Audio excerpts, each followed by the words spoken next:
धार्मिक ग्रुपों से पाइए छुटकारा, आपके संगठन का अपना ऐप कुटुंब ऐप। नमस्ते, मेरा नाम है आस्था और बुलेटिन की शुरुआत बड़ी खबर से। आरआरबी भर्ती में छात्रों का आक्रोश और आशंका दोनों देख ली। रेल मंत्री का आश्वासन भी देख लिया। अब राजनीति की बारी थी तो आरआरबी भर्ती के मुद्दे पर बिहार बंद बुला लिया। इस बार छात्र कम, विपक्षी पार्टियों के छात्र नेता ज्यादा सड़कों पर थे। बिहार में जगह जगह सड़कें रोकी गई और टायर भी जलाए गए। बिहार बंद के दौरान ऐसी तस्वीरें पटना, सीतामढ़ी, कैमूर, मोतिहारी जैसे कई जिलों से आई। विपक्ष ने भी सरकार को खूब घेरा, मगर खान सर की अपील काम आ गई। प्रतियोगी परीक्षाओं की तैयारी करने वाले अभ्यर्थियों में पटना वाले खान सर बहुत फेमस हैं। आपने भी उनके अनोखे तरह से पढ़ाने और देसी अंदाज में सिखाने के वीडियो जरूर देखे होंगे। 25 और 26 जनवरी को छात्रों की तरफ से जो हिंसा हुई, उस मामले में उन पर भी एफआईआर दर्ज है। आरोप था उकसाने का।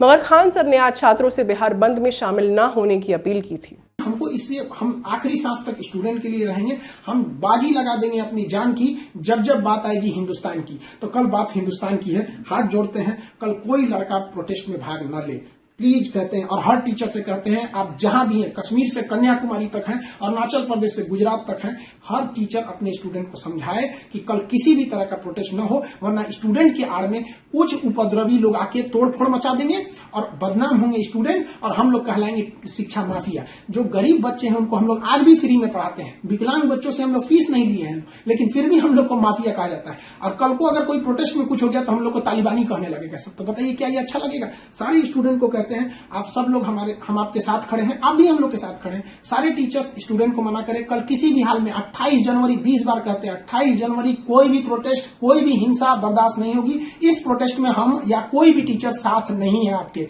28 जनवरी का प्रोटेस्ट किसी भी स्टूडेंट या टीचर का नहीं है। बस हम बता दिए आपको, पढ़ाई कीजिए। और आपका जो रेलवे बोर्ड बैठी है वो डिसीजन लेगी, क्योंकि इसमें पीएमओ, रेल मंत्री और प्रधानमंत्री भी इन्वॉल्व है। जो गलतियां हुई थी आरआरबी से हुई थी, आरआरबी को इसमें साइड कर दिया गया।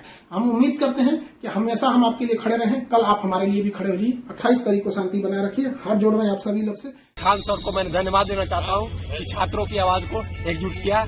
वो अलग कारण है कोचिंग का, उनको डर धमकी दिया गया है। खान सर को धमकी देके भाजपाइयों द्वारा रुकाया गया है आंदोलन को। खान सर को पिछले दिनों संध्या को धमकी दिया गया है कि छात्र आंदोलन को दबाया जाए। और इस अपील का नतीजा ये हुआ कि बड़े पैमाने पर रेलवे के अभ्यर्थी सड़कों पर नहीं उतरे। लेकिन ट्विटर पर राहुल गांधी से लेकर अखिलेश यादव, हर किसी ने आरआरबी भर्ती पर सरकार को घेरा, क्योंकि विपक्ष धर्म भी यही करने को कहता है। छात्रों को उग्र देख केंद्र की मोदी सरकार यहाँ बैकफुट पर है और सांसद सुशील मोदी भी युवाओं के साथ खड़े नजर आए। और निश्चित तौर पर केंद्र की सरकार विचार करेगी। यह केंद्र की सरकार छात्रों की सरकार है। और अश्विनी वैष्णव जी ने कहा कि हम किसी कीमत पर छात्रों का कोई नुकसान नहीं होने देंगे। छात्रों के हित में जो निर्णय होगा वो लिया जाएगा। तो जब ये दो बड़े निर्णय के बारे में उन्होंने अपनी सहमति जता दिया, तो अब तो कोई आंदोलन का मतलब ही नहीं है। और देखिए, जब उन्होंने परसों कमेटी बनाने की घोषणा की, उस दिन के बाद से ये आंदोलन स्थगित हो गया था। लेकिन अब जो राजनीतिक दल के लोग हैं वो बंद का कॉल दे रहे हैं। उस बंद का कोई मतलब नहीं है, उसमें कहीं छात्र नहीं है। उसके अंदर मुख्य रूप से जो राजनीतिक दलों के लोग हैं वही लोग उसमें शामिल हैं। तो मुझे खुशी है कि आरआरबी ने जो कुछ भ्रम पैदा किया था और जिसके कारण इतना बड़ा बवाल पैदा हुआ, वो भ्रम की स्थिति दूर हो गई है। यानी सरकार के पक्ष के लोग भी मान रहे हैं कि आरआरबी भर्ती में गड़बड़ी हुई है और उसे दुरुस्त किया जाएगा। लेकिन छात्रों का सवाल है कि जब सरकार को पता है कि गलत हुआ है तो कमेटी किस बात के लिए बनाई गई है? 4 मार्च तक मुद्दे को क्यों टाला गया? जब समस्या का पता है तो सीधे समाधान क्यों नहीं किया जा रहा? छात्रों की मांगे अगर सरकार को जायज लग रही हैं तो उसे बिना देरी मान लेने में क्या हर्ज है? आखिर 4 साल से लटकी भर्ती और कितनी लटकाई जाएगी? और ये लटकाने वाला मसला सिर्फ आरआरबी की भर्तियों तक सीमित नहीं है। केंद्र ही नहीं, देश के तमाम राज्यों में होने वाली भर्तियां, परीक्षाएं, सभी का ये हाल है। पहली बात तो समय से परीक्षा होती नहीं, और देर सवेर परीक्षा हो भी जाए तो पेपर लीक हो जाता है। मजबूरन छात्रों को किताब कॉपी छोड़कर सड़कों पर भटकना पड़ता है। कभी लाठियां तो कभी मुकदमे लड़ने पड़ते हैं। आरआरबी की सारी कहानी हमने कल यानी 27 जनवरी के लल्लन टॉप शो में दिखाई। अब दूसरी भर्ती की बात, राजस्थान की रीट परीक्षा। रीट मतलब Rajasthan eligibility examination for teachers. जैसे यूपी टेट, एमपी टेट, वैसे ही रीट। फुल फॉर्म जान लिया, अब विवाद और छात्रों की पीड़ा को समझिए। राजस्थान की गहलोत सरकार ने 35,000 शिक्षकों की भर्ती निकाली। कब निकाली? दिसंबर 2019 में। मगर परीक्षा यहां भी समय पर नहीं हुई। कभी कोरोना, कभी कर्फ्यू, कभी महावीर जयंती की छुट्टी के नाम पर कैंसिल होती रही। 2019 में हो जाने वाली परीक्षा पूरे 2 साल बाद 26 दिसंबर 2021 को हुई। बीच में कोरोना का दौर रहा तो देरी की बात पर छात्रों ने संतोष कर लिया, लेकिन उनके भविष्य के लिए आफत तब हो गई जब परीक्षा से ठीक 2 दिन पहले 24 दिसंबर को पेपर ही लीक हो गया। मन लगाकर पढ़ने वाले छात्रों की स्थिति अब काटो तो खून नहीं वाली। फिर क्या, छात्र सड़कों पर प्रदर्शन के लिए उतरे, उन्हें मजबूर होना पड़ा। दिसंबर से लेकर अब तक कई बार छात्र और छात्र संगठन प्रदर्शन कर चुके हैं, या कह लीजिए राजस्थान में लगातार प्रदर्शन चल ही रहा है। इस मामले में पहले तो गहलोत सरकार ना नुकर करती रही, लेकिन दबाव पड़ा तो एसओजी की जांच बिठा दी गई और अब तक करीब 35 लोगों को राजस्थान की एसओजी गिरफ्तार कर भी चुकी है। यानी कहीं ना कहीं सरकार की तरफ से गठित एसओजी भी पेपर लीक की बात पर मुहर लगा रही है। दिलचस्प बात है कि रीट के पेपर लीक अति सुरक्षित माने जाने वाले जयपुर शिक्षा संकुल के स्ट्रॉन्ग रूम से हुआ और अब इस पूरे मामले के तार सीधे माध्यमिक शिक्षा बोर्ड के अध्यक्ष डीपी जारोली तक जाने लगे हैं। एसओजी ने कल यानी 27 जनवरी को उनसे अजमेर में पूछताछ की है। वो खुद को निर्दोष बता रहे हैं जैसा कि आरोपी करता है, मगर बोर्ड के सबसे बड़े अधिकारी डीपी जारोली पर सबसे बड़ा आरोप है कि उन्होंने जयपुर जिले का कोऑर्डिनेटर अपने नजदीकी प्रदीप पराशर को लगा दिया, जबकि वो शिक्षा विभाग में कार्यरत भी नहीं है। एसओजी की रडार पर प्रदीप पराशर भी हैं, उनसे भी पूछताछ चल रही है। अब सवाल है कि पेपर लीक किसने किया? तो इसका मास्टरमाइंड रामकृपाल मीणा नाम का शख्स है। उसे एसओजी गिरफ्तार कर चुकी है और कोर्ट में पेशी भी हुई थी कल। लेकिन अब सवाल यह भी है कि सुरक्षित स्ट्रॉन्ग रूम में रामकृपाल मीणा ने पेपर लीक किया तो किया कैसे? तो जवाब है कि रामकृपाल भी शिक्षा संकुल में नियुक्त था, वो भी एक स्कूल चलाता है।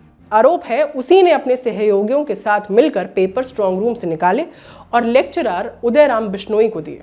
इसके लिए 2 करोड़ की रकम भी ली। वहां से पेपर भजल, पृथ्वीराज और बत्तीलाल नाम के आरोपियों के जरिए 7 सेंटर्स तक पहुंचाए गए। ये वो आरोपी हैं जिनको राजस्थान की एसओजी गिरफ्तार कर चुकी है। बड़े खिलाड़ी तो अब भी पकड़ से बाहर है।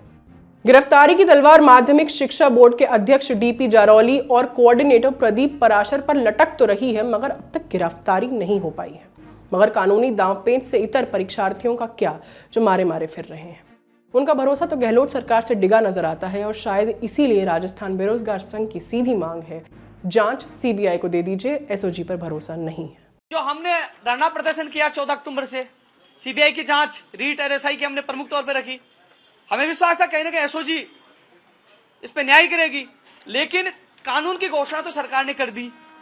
17 अक्टूबर को कानून की घोषणा कर दी, लेकिन उसको लागू नहीं किया आज तक, न उसका अध्यादेश है।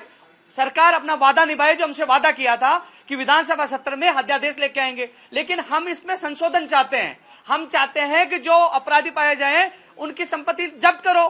भाई रिश्तेदार थोड़ी लगता है, संपत्ति जब्त करो। अरबों की संपत्ति इन लोगों की होगी जो बेरोजगारों की भर्तियों में काम आएंगे, उनकी संपत्ति जब्त करें और उम्र कैद की सजा का प्रावधान करें। मैं बीजेपी से, जो विपक्ष है, उनसे भी कहना चाहूंगा कि अब आप आवाज उठा रहे हो कि इसमें सीबीआई जांच हो, अच्छी बात है, लेकिन आप ये भी कहिए ना उम्र कैद की सजा करिए। सारे राजनीतिक पार्टी, सारे राजनेताओं को एकजुट होकर बेरोजगारों का भविष्य बचाना होगा, राजनीति नहीं करनी होगी।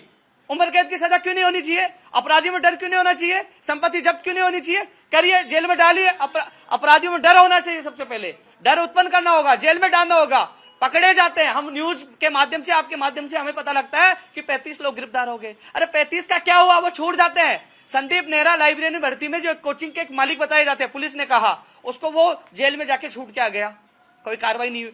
पुरानी भर्ती और पुरानी लीकेज का हवाला है और मांग ये भी है कि पेपर लीक कराने वाले माफियों के लिए उम्र कैद का कानून बने।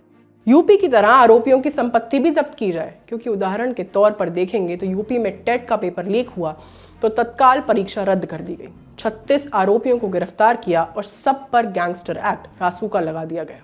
यूपी के सीएम योगी ने आरोपियों के घर बुलडोजर भी पहुंचा दिया। यहाँ सवाल यूपी मॉडल का नहीं, बल्कि उस मॉडल का है, उस सख्त कार्रवाई का जिसके बाद कोई भी गैंग पेपर लीक कराने की कोशिश न करे, सोच न सके। क्योंकि राजस्थान में ये हर बार की कहानी हो गई है। कोई भी परीक्षा होती है, पेपर लीक हो जाता है, आरोपी पकड़े जाते हैं और फिर छूटकर दूसरा पेपर लीक कराने की तैयारी में लग जाते हैं। उदाहरण के तौर पर 2018 में हुई JEN और लाइब्रेरियन की भर्ती परीक्षा का पेपर लीक हुआ तो सरकार ने दोनों परीक्षाएं रद्द कर दी। लेकिन रीट के मामले में अब तक ऐसा नहीं हुआ और युवा संगठन चाहता है कि पेपर ना सिर्फ रद्द हो बल्कि 35 की जगह 50,000 शिक्षकों की भर्ती की जाए। और इसके लिए 9 फरवरी को युवाओं ने विधानसभा घेराव का ऐलान कर दिया है।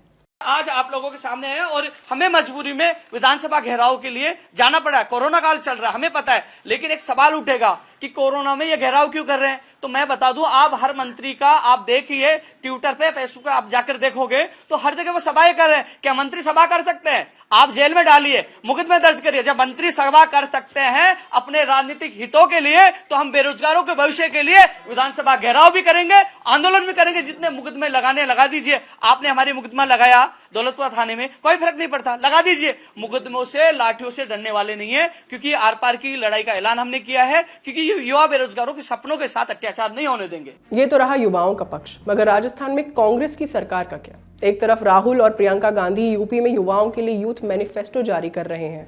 कहते हैं कि हमारी सरकार बनी तो पारदर्शी नौकरी देंगे, और उदाहरण भी कांग्रेस के राज वाले राज्यों का देते हैं। और राजस्थान में नौकरी कैसे मिल रही है, राहुल प्रियंका को एक बार रीट के मामले को भी कायदे से देख लेना चाहिए। सड़क पर ठोकरें खाते छात्र छात्राओं के चेहरे निहार लेने चाहिए। एक तरफ उनके मुख्यमंत्री गहलोत पोस्टर लगवाते हैं कि 1 लाख नौकरी दे दी, 1 लाख देने की तैयारी है, और दूसरी तरफ वही मुख्यमंत्री कहते हैं कि हम हर किसी को सरकारी नौकरी नहीं दे सकते। हम कहते हैं कि एक बार को सीएम गहलोत की बात जायज़ भी है, हर किसी को सरकारी नौकरी नहीं मिल सकती, मगर साहब सरकारी नौकरी की जो परीक्षा हो रही है वो तो सही और पारदर्शी ढंग से हो सकती है। अगर 100 में से 10 युवाओं को ही नौकरी मिलती है तो मिले, मगर पेपर तो लीक ना हो। युवा साल साल एक अदद नौकरी के लिए पढ़ाई करते हैं, और जब पेपर लीक हो जाता है तो उनके सपनों पर सीधे कुठाराघात होता है। वो भी कभी सोशल मीडिया पर ट्रेंड कराते हैं तो कभी सड़कों पर आवाज़ उठाते हैं, और इन सब के बीच वे अपने मुख्य काम पढ़ाई से दूर हो जाते हैं। उनका और राज्य दोनों का नुकसान होता है। गहलोत सरकार को चाहिए कि वो रीट की ठीक ढंग से जांच कराए, दोषियों को सजा दिलाए।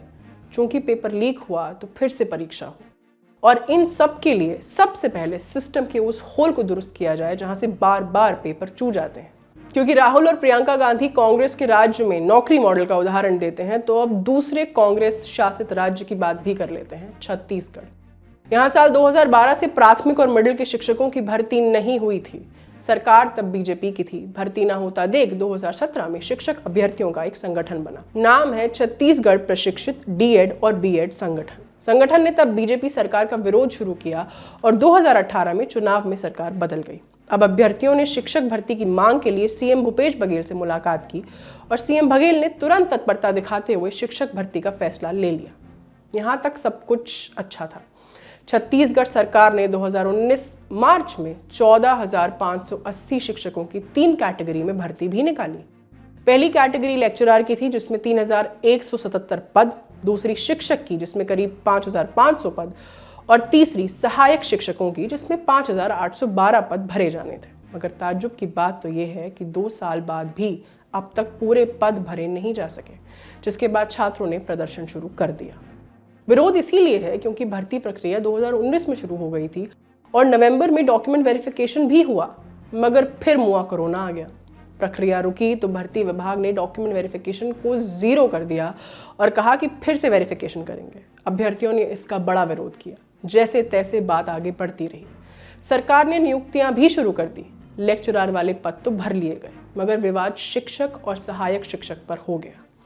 इसमें भर्ती की 2 लिस्ट आ चुकी हैं। सरकार दावा करती है कि 80% पद भरे जा चुके हैं, जो कुछ बचे हैं वो हाई कोर्ट के स्टे की वजह से बचे हैं। मगर अभ्यर्थी आरोप लगा रहे हैं कि ऐसा नहीं हुआ है, क्योंकि कई ऐसे छात्र हैं जो तीनों कैटेगरी में चयनित हो गए थे और नीचे का पद छोड़ ऊपर की नौकरी पकड़ ली, यानी पीछे के पद खाली हो गए। शिक्षक और सहायक शिक्षक में ज्वाइनिंग और रिजाइन को लेकर सहायक शिक्षक के सत्यापन के समय सहायक शिक्षक का नियुक्ति आदेश शिक्षक के पहले ही जारी कर दिया गया, जिससे कि जिन अभ्यर्थियों का नाम शिक्षक व सहायक शिक्षक दोनों ही वर्ग में था, उन्होंने सहायक शिक्षक में ज्वाइन कर लिया। जिसके बाद उन्हीं अभ्यर्थियों का नाम शिक्षक में आने के बाद भी उन्होंने सहायक शिक्षक का पद त्याग करके शिक्षक में पुनः नियुक्ति ले लिया। जिससे कि सहायक शिक्षक के 500 से 700 पद बैकलॉग में जा रहे हैं। शिक्षण संचालनालय से इस विषय में संज्ञान लेने पर कहा गया कि इस पद को बैकलॉग में रखेंगे या इसके लिए फिर से वेरिफिकेशन सूची जारी करेंगे, इसके संबंध में अभी हमारे पास कोई दिशा निर्देश नहीं है।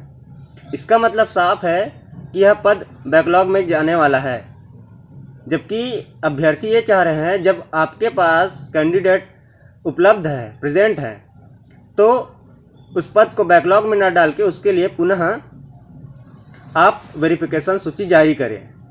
तो छात्रों की मांग है कि जल्द से जल्द सारे पद भरे जाएं और बैकलॉग की गुंजाइश न छोड़ी जाए। 2800 सहायक शिक्षकों का मामला हाई कोर्ट में पेंडिंग है। विवाद ये है कि ट्राइबल एरिया में सिर्फ वहीं के छात्र छात्राओं का चयन हो। इसके लिए स्थानीय छात्रों ने हाई कोर्ट से स्टे ले रखा है, मगर इसके अलावा शिक्षक संगठन 4000 खाली शिक्षकों के पदों पर जोर दे रहे हैं, जिस पर नियुक्ति नहीं हुई है। अब सोचिए, एक तो सालों बाद वैकेंसी आती है, वो भी होने में इतना वक्त लग जाए और उसमें कोई छात्र ओवरहेज हो जाए, उसका क्या? उसका हर्जाना तो कोई नहीं बता पाता। यही हाल बीजेपी शासित मध्य प्रदेश का भी है। वहां भी शिक्षकों की पूरी भर्ती के लिए अभ्यर्थी अब खून से प्रधानमंत्री मोदी को खत लिख रहे हैं, कह रहे हैं कि नियुक्ति दो या मुक्ति दो। अब आखिरी उम्मीद हमारे पास हमारे माननीय प्रधानमंत्री जी ही बचे हैं कि जब हमारे माननीय मुख्यमंत्री जी नहीं सुन रहे हैं, शिक्षा मंत्री जी माननीय हमारे नहीं सुन रहे हैं, क्योंकि हम भोपाल में कई जमीनी आंदोलन कर चुके हैं, धरना प्रदर्शन कर चुके हैं, शांतिपूर्वक ज्ञापन दे चुके हैं, इसलिए अब हम लोगों ने अपना खून बहाना स्टार्ट किया है। तो सवाल है कि आखिर टीचर बनने की ख्वाहिश रखने वाले ऐसे छात्रों को खून से खत क्यों लिखना पड़ रहा है? तो यहाँ भी कहानी साल 2018 यानी चुनाव से पहले से अटकी हुई है। 2018 में शिवराज सरकार ने ही MP टेट का विज्ञापन निकाला। शिक्षा विभाग में 20,679 और जनजाति विभाग में 7,924 पदों की भर्ती होनी थी। 4 साल बीतने को है, मगर आज तक काम पूरा नहीं हो पाया। छात्र छात्राएं लगातार प्रदर्शन करते रहे, मगर सरकारी गाड़ी तो अपनी रफ्तार से ही बढ़ती रही। भर्ती भी हुई, मगर अब भी 8,627 पद खाली हैं। सर, हम लोग ये मानसिक और देखा जाए शारीरिक दोनों ही प्रताड़नाएं झेल रहे हैं, क्योंकि आंदोलन कर रहे हैं उसमें भी कोई हम टाइम टू टाइम खाना खा नहीं रहे हैं। और मानसिक प्रताड़ना ये है कि इन्होंने आधे लोगों को नियुक्ति दे दी है और अभी भी शेष पद हैं 8,627, उस पर ये नियुक्ति दे नहीं रहा है। CM भी स्पष्ट बयान नहीं दे रहा है, शिक्षा मंत्री भी स्पष्ट बयान नहीं दे रहा है, लोक शिक्षण संचालनालय भी कोई स्पष्ट बयान नहीं दे रहा और क्लियरिफाई कर नहीं रहा। तो हम लोग बीच में ये लटके हुए हैं कि 5 साल पहले हमने एग्जाम दिया, पास किया, क्वालिफाइड हुए, मेरिट लिस्ट तक हम लोग पहुंचे हैं और सब कुछ हो चुका है। जब हम क्वालिफाइड हैं, वेरीफाइड हैं, डॉक्यूमेंट, ये हमें नियुक्ति क्यों नहीं दे रहा है? आरोप है कि भर्ती नियमित प्रक्रिया से इतर हुई है। सूचियों का मिलान सही से नहीं किया गया, पहले ज्ञापन पर ज्ञापन लिखा गया, अब खून से खत लिखे जा रहे हैं। तो बारी बारी से केंद्र और 3 राज्यों की सरकारों की भर्तियों का हाल आपके सामने रख दिया, और इसीलिए रख दिया ताकि आप समझ सकें कि सरकार चाहे कोई भी हो, इस देश की सरकारी भर्ती का सिस्टम हर तरफ लचर ही है। पहले तो भर्ती आती नहीं, और आती है तो सालों तक अटकी रहती है। प्रक्रिया इतनी लंबी होती है कि युवाओं का सब्र जवाब दे जाता है। हाल ये हो गया है कि ये जवानी है कुर्बान, एक एक भर्ती तेरे नाम। बच्चे तैयारी करते हैं और इस दौरान रिश्तेदारों जानकारों के सवालों से बचते रहते हैं। कोई पूछता है कि आजकल क्या कर रहे हो, कोई पूछता है नौकरी मिलेगी। उनके पास इन सवालों का जवाब नहीं होता, क्योंकि जवाब तो सरकारी सिस्टम की चकर घिन्नी में पिस रहा होता है। जब नेता विपक्ष में होता है तो बातें ऐसी करता है मानो बित्ते से समंदर नाप देगा, आसमान में धान बो देगा, मगर सरकार में आते ही सारे शिथिल हो जाते हैं। तो एक सवाल हमारा देश की तमाम सरकारों से है कि जब करोड़ों लोगों से अपना चुनाव कराना होता है तो जाते, मगर जब युवाओं को नौकरी के लिए चुनना होता है तो उनकी राह में इतने कांटे क्यों बो दिए जाते हैं? क्यों इस देश में भर्तियां टाइम से नहीं होती? क्यों करोड़ों युवाओं के सपनों और उन सपनों की खनकती गिन्नियों को सिस्टम के टकसाल में फंसाकर तोड़ दिया जाता है? देख रहे हैं तो बैठकर सोचिएगा सरकार। अब आ जाते हैं दिन की सुर्खियों पर। पहली सुर्खी आज सुप्रीम कोर्ट से। सरकारी नौकरी में प्रमोशन देने में आरक्षण होना चाहिए या नहीं, इस पर सुप्रीम कोर्ट में आज अहम सुनवाई। कोर्ट में केंद्र सरकार और कई राज्यों ने याचिकाएं दायर की थी और ये मांग रखी थी कि प्रमोशन में आरक्षण के नियमों को लेकर कंफ्यूजन है, इसीलिए कई नियुक्तियां फंसी हुई हैं। इसीलिए कोर्ट इस बारे में नियम स्पष्ट करे। इन याचिकाओं पर जस्टिस नागेश्वर राव, जस्टिस संजीव खन्ना और जस्टिस BR गवई की बेंच सुनवाई कर रही थी। पिछले साल ही सुनवाई खत्म हुई, फिर 26 अक्टूबर को कोर्ट ने फैसला सुरक्षित रख लिया था और आज वो कोर्ट का फैसला आया है। तो आज माननीय जजों ने क्या कहा वो हम आपको पूरी डिटेल में बताएंगे, लेकिन पहले आपको एक पुराना जजमेंट समझना होगा। उसको समझे बिना आज वाला फैसला समझने में थोड़ी दिक्कत हो सकती है। 2006 में एम नागराज केस में सुप्रीम कोर्ट का फैसला। कल अखबारों में भी जब आप आज की सुनवाई वाली खबर पढ़ेंगे तो एम नागराज केस का जिक्र आपको दिखेगा, और जब प्रमोशन में आरक्षण की बात आएगी तो इस केस का जिक्र जरूर आता है। आपको पता ही होगा सुप्रीम कोर्ट के पुराने फैसले केंद्र और राज्य की सरकारों के लिए भी और कोर्ट के लिए भी रेफरेंस की तरह काम करते हैं। रेफरेंस के तौर पर ही आज वाली सुनवाई में नागराज केस का जिक्र आया। तो पहले 2006 के एम नागराज जजमेंट को समझिए। सुप्रीम कोर्ट की 5 जजों की बेंच का फैसला था। बेंच के अध्यक्ष थे उस वक्त के chief justice of India Y K. Sabharwal. उनके अलावा justice K G. Balakrishnan, justice H S. Kapadia और जस्टिस सी.के. ठक्कर और जस्टिस पी.के. बालासुब्रमण्यम। 5 जजों की ये संवैधानिक बेंच थी, जिसे अंग्रेजी में कॉन्स्टिट्यूशनल बेंच भी कहते हैं। संवैधानिक बेंच सुप्रीम कोर्ट के जजों की उस बेंच को कहते हैं जो किसी मामले में संविधान के अनुच्छेदों की व्याख्या करती है। माने सरकार या संसद से आया कोई नया नियम या कानून संविधान के खिलाफ तो नहीं जा रहा, संविधान के किसी अनुच्छेद का उल्लंघन तो नहीं हो रहा, ये देखने के लिए ये बेंच बनती है। संवैधानिक बेंच कितनी बड़ी होगी इसका कोई तय पैमाना नहीं है, ये केस की ग्रेविटी पर डिपेंड करता है। जैसे आपको मालूम ही होगा, आज़ाद भारत के इतिहास में सबसे बड़ी संवैधानिक बेंच 1973 में 13 जजेस की बनी थी केशवनंदा भारती केस में, और इस 13 जजों की बेंच में भी फैसला 7-6 के अनुपात से आया था। आप सोचिए जजों के बीच कितनी उन्नत स्तर की चर्चा रही होगी, और सोचिए अगर उस फैसले में एक भी जज इधर से उधर होता तो आज हिंदुस्तान की तारीख कितनी बदल सकती थी। बहुमत के दम पर सरकारों की मनमर्जियां होती, संविधान में बदलाव कर कोर्ट को झुकाने की कोशिशें होती, लेकिन केशवानंद भारती केस में सुप्रीम कोर्ट ने संविधान के कुछ हिस्सों पर ऐसा ताला लगा दिया जिसकी चाबी हमेशा सुप्रीम कोर्ट के पास ही रहेगी। यानी कोर्ट ने तय किया कि संविधान के बेसिक स्ट्रक्चर यानी मूल भावना से कोई छेड़छाड़ नहीं कर सकता, और भविष्य में कभी भी उस फैसले में बदलाव की नौबत आई तो 13 से ज्यादा जजेस की बेंच को फैसला देना होगा। केशवानंद भारती जजमेंट की वजह से ही आज अगर कोई पार्टी 542 सीट जीतकर भी सरकार बनाए तो भी संविधान की बुनियाद में कोई बदलाव नहीं कर सकती। खैर, जीवन में इतना भटकना सही नहीं, असली मुद्दे पर आते हैं। हम प्रमोशन में आरक्षण पर एम नागराज केस की चर्चा कर रहे थे। 5 जजों की बेंच ने 2006 में ये फैसला दिया था। इस केस की बहुत ज़्यादा डिटेल्स की हमें ज़रूरत नहीं, मुद्दे पर आते हैं। तो मामला ये था कि आरक्षण से संबंधित सरकार ने संविधान में जो 77वां, 81वां, 82वां और 85वां संशोधन किया था, उनको कोर्ट में चुनौती दी गई थी। याचिकाकर्ता ने कहा था कि इन अनुच्छेदों के जरिए SC/ST के लिए प्रमोशन में आरक्षण को खत्म करने की कोशिश है और ये संविधान के बेसिक स्ट्रक्चर यानी मूल भावना के खिलाफ है। इसीलिए सुप्रीम कोर्ट इन अनुच्छेदों को नल एंड वॉइड करे यानी रद्द करे, ये दलीलें थी याचिकाकर्ता की। कोर्ट में कई दौर की बहसों के बाद इस मामले में बेंच का जजमेंट आया और उन्होंने माना कि जो 4 अनुच्छेद संविधान में लाए गए हैं वो संविधान की मूल भावना के खिलाफ नहीं है, इसीलिए उन्हें रद्द नहीं किया जाएगा। हालांकि अनुच्छेदों को सही बताते हुए कोर्ट ने अपने फैसले में एक लेकिन भी जोड़ा था। इस लेकिन पर गौर करिएगा। कोर्ट ने कहा कि अनुच्छेद तो सही है, लेकिन अगर सरकार चाहे तो उसके पास ये ताकत है कि वो संविधान के अनुच्छेद 335 के मुताबिक SC/ST को प्रमोशन में आरक्षण दे सकती है। इसमें एक शर्त जोड़ी थी। क्या थी ये शर्त?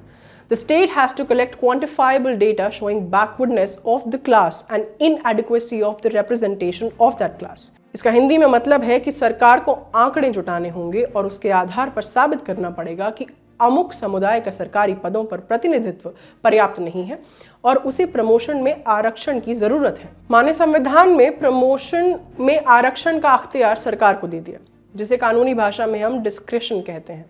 अब इतनी बात आपको समझ आ गई तो आज वाला फैसला समझने में दिक्कत नहीं होगी। तो आज 5 जजों की बेंच ने क्या कहा, उसके मुख्य बिंदु पेशे खिदमत हैं।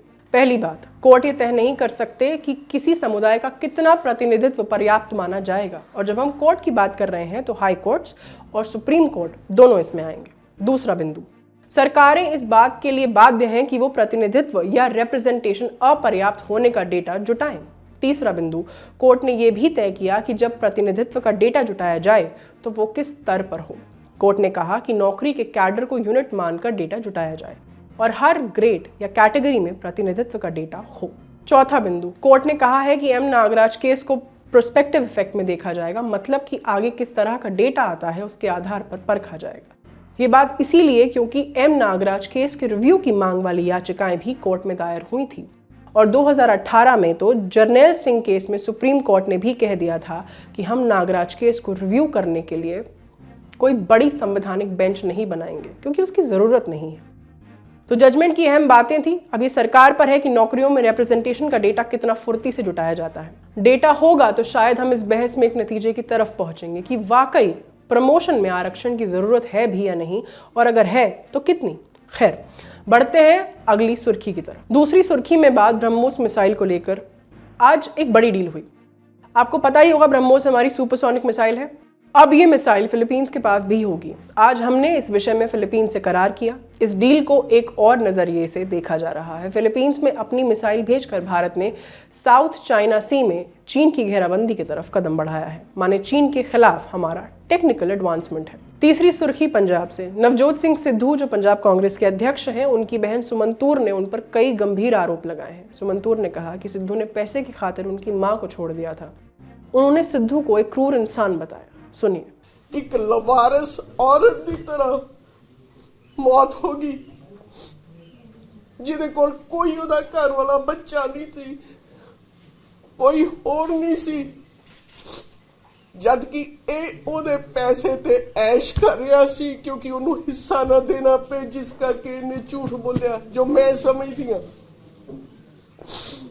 और रेलवे स्टेशन ते मर गई, गड्डी दी इंतजार करदी लवारस औरत नहीं सी हो।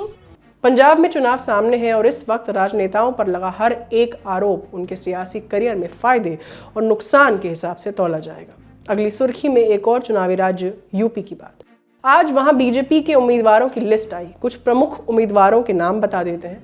कुंडा में राजा भैया के खिलाफ सिंधुजा मिश्रा को उतारा है। प्रतापगढ़ की पट्टी सीट से मंत्री मोती सिंह को टिकट। इलाहाबाद दक्षिण से नंद गोपाल गुप्ता नंदी और इलाहाबाद पश्चिम से सिद्धार्थनाथ सिंह, दोनों मौजूदा सरकार में मंत्री हैं। अयोध्या से वेद प्रकाश गुप्ता का टिकट रिपीट हुआ है।